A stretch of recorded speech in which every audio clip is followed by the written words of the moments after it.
اور وہ بشریت تھی جس میں لکھا ہے کہ الوہیت کی ساری معموری مجسم ہو کر اس میں سکونت کرتی ہے.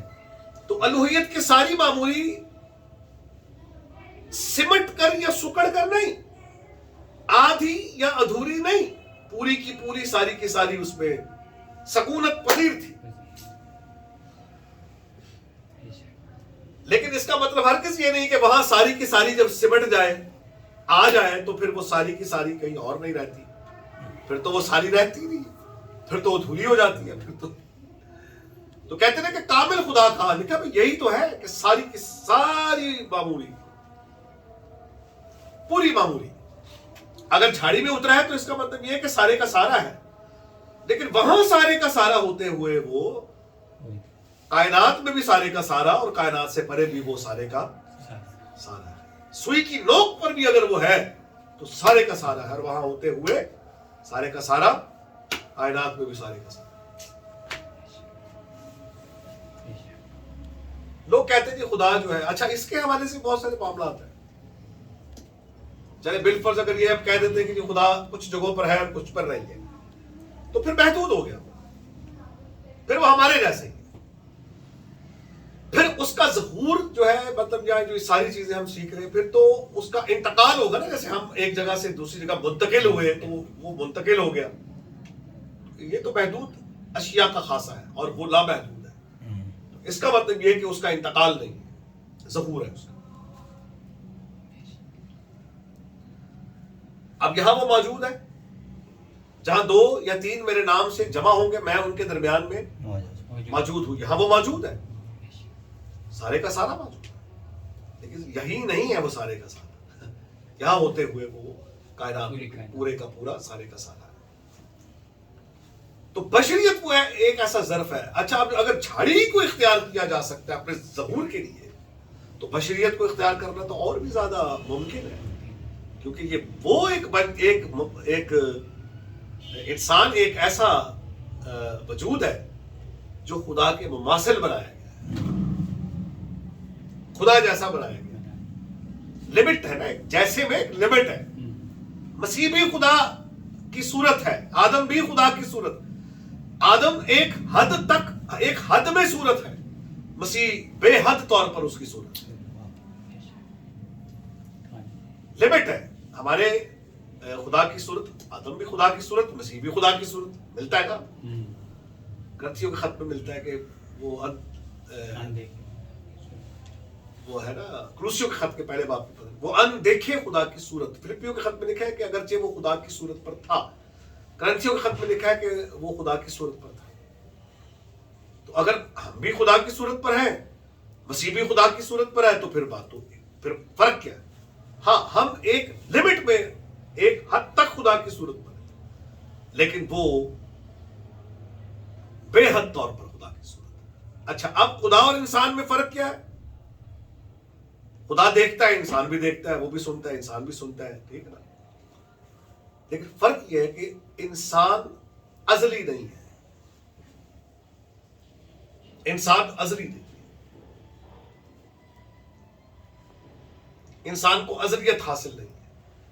انسان قادر مطلق نہیں ہے. کچھ تو کر سکتا ہے، لیکن سب کچھ وہ کر سکتا ہے جو قادر مطلق ہے. کچھ کر سکتا ہے انسان، لیکن وہ سب کچھ کر سکتا ہے. ہم دیکھتے ہیں، وہ سب کچھ دیکھتا ہے. فرق ہے نا. ہم دیکھتے ہیں، دیکھنے والے ہیں، وہ بھی دیکھ، لیکن ہم کچھ دیکھتے ہیں اور وہ سب کچھ دیکھتا ہے. وہ سیاہ رات میں سیاہ پتھر پر سیاہ چونٹی کے قدموں کو بھی دیکھتا ہے. ہم دیکھتے ہیں لیکن وہ ہمارے دل کے خیالوں کو بھی دیکھتا ہے. فرق ہو گیا نا. وہ کسی اور طرح سے دیکھتا ہے، ہم کسی اور طرح سے دیکھتے ہیں. اسی لیے ہم انسان ہیں، وہ خدا ہے. لیکن ایک مشرک بات کیا ہے، ملتی جلتی بات کیا، دیکھنا. لیکن آگے تعویل ہے کہ کیا ہے، حدیں کیا ہے. انسان قادر مطلق نہیں ہے، ٹھیک ہے. انسان لامحدود نہیں ہے، لا تبدیل. خدا لا تبدیل ہے، انسان لا تبدیل نہیں ہے. اچھا اب مسیح کے حوالے سے ہمارا تصور تو بالکل واضح. تجسم ہے نا مسیح, دو ذاتیں ہیں, ڈوئل نیچر ہے.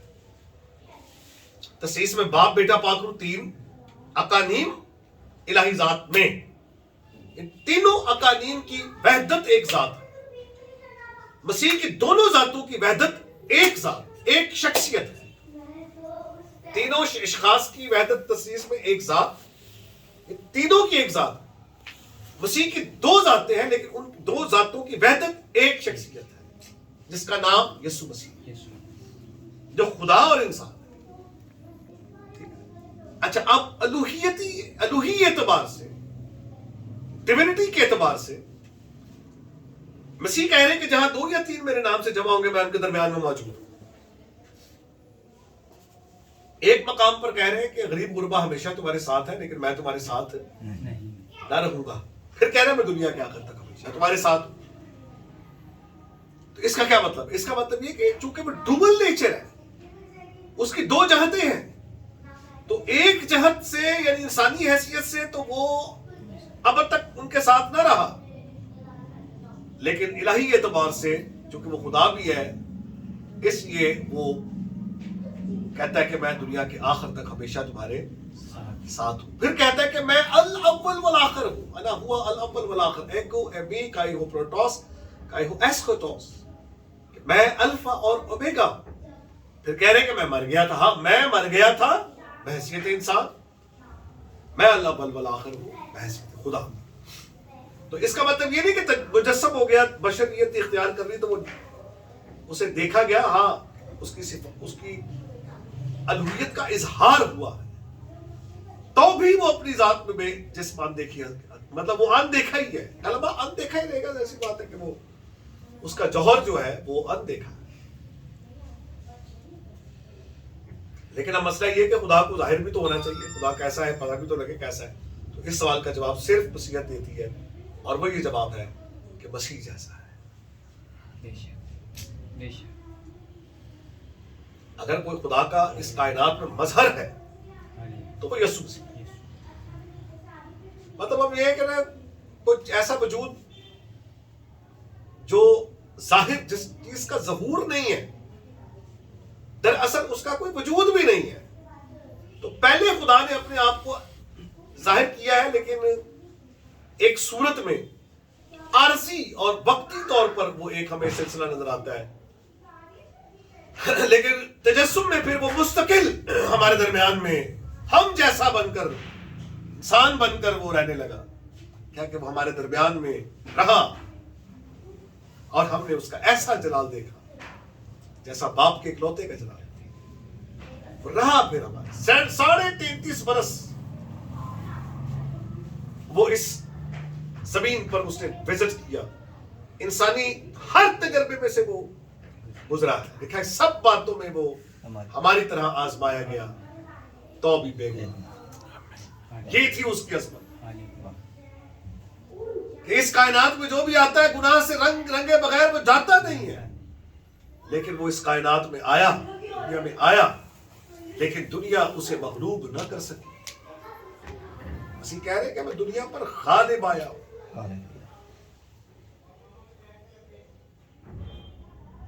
مغلوب نہیں ہوں. اسی لیے ہم یسوع مسیح کو یسوع مسیح مانتے ہیں کہ وہ مغلوب نہیں ہوا. کائنات میں ایک ایسا انسان بھی چاہیے تھا جو موت پر, ابلیس پر اور گناہ پر غالب رہ کر دکھائے, اور ایسا انسان ہی دراصل خدا کی فتح کی دلیل ہے. اس کے بغیر خدا بھی ہارا ہوا ہی نظر آتا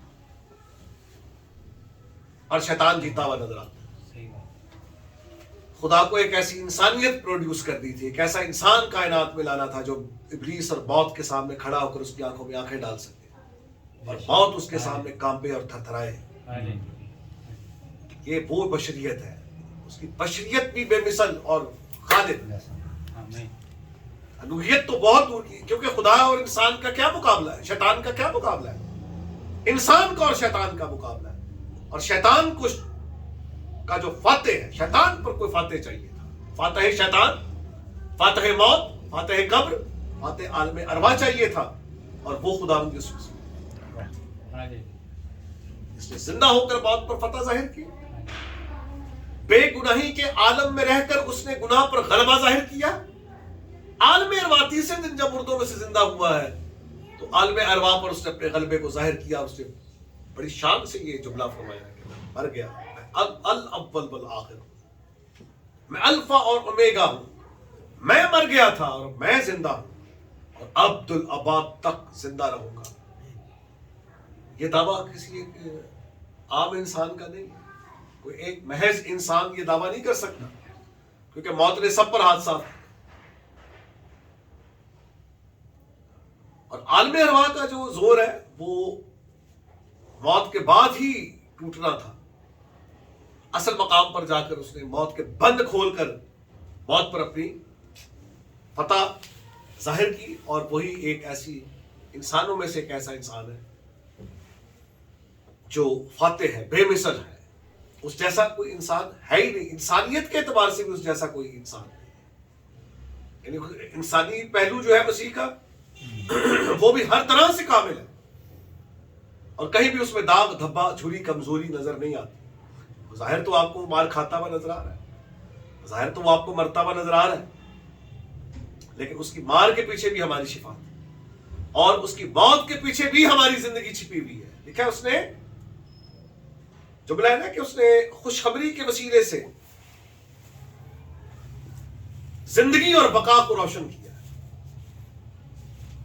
زندگی کو روشن کیا، بقا کو قائم کیا ہے اس نے، کہ فنا اور موت ہم پر راج کر رہی تھی، مسیح نے اس فنا اور موت کو، اندھیرے کو زندگی اور اجالے میں تبدیل کر دیا۔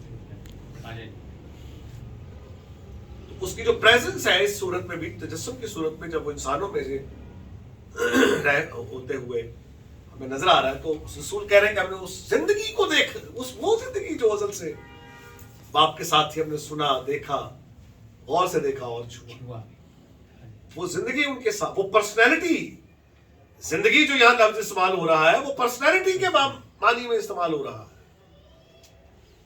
پرسن کے معنی میں، وہ پرسن، ڈیوائن پرسن، بیٹا جسے ہم بیٹا کہتے ہیں، خدا کا کلمہ جو اس کی ذات کا نقش اور اس کے جلال کا پرتاؤ ہے، مسیح وہ ہے جو غالب آیا، جس کے وسیلے سے عالم پیدا ہوئے ہیں، جس کے وسیلے سے موت مغلوب ہوئی ہے۔ یہ لائنیں پوری کر کے دکھائے نا، کوئی مذہب دکھائے، لائن پوری کر کے دکھائے، یہ لائن پوری ہوتی ہے تو خدا اپنی آن، اپنی شان، اپنی تمکنت میں کھڑا ہوتا ہے لوگوں کے سامنے، انسانوں کے سامنے، شیطان کے سامنے، انسان کو لاتا ہے، درمیانی کو لاتا ہے، آ جاؤ، کیونکہ بگاڑ کہاں پیدا ہوا ہے؟ خدا کے منصوبے میں۔ کس کے وسیلے سے؟ انسان۔ تو اب انسان پروڈیوس کرنا پڑے گا، جس کا ذکر پہلے کر دیا گیا، وہ کہاں پیدا ہوگا، کس قبیلے، سب نشاندہیاں کر دی گئی، اور وہ جب آیا ہے تو پھر اس نے اپنا سارا مشن جو اس کے سپرد کیا گیا تھا، کیا کہا مسیح نے کہ تمام ہوا۔ اے باپ، وہ کام جو تو نے میرے سپرد کیا تھا، میں نے اپنی بشریت کو صلیب کے مذبح پر پیش کر کے، انسانوں کا کفارہ دے کر، اپنا خون بہا کر اسے پایہ تکمیل تک پہنچا دیا، تمام ہوا۔ لوگوں نے سمجھا کہ دی اینڈ ہے، نہیں، وہ دی اینڈ نہیں تھا، دراصل وہ بگننگ تھی، وہ نیو لائف کی، نئی زندگی کا آغاز تھا، اس میں مسیح تیسرے دن مردوں میں سے زندہ ہوا، شاگردوں پر ظاہر ہوا، اور پھر وہ آسمان پر اٹھایا گیا، خدا کی دائیں طرف جا کر بیٹھ گیا۔ آمین۔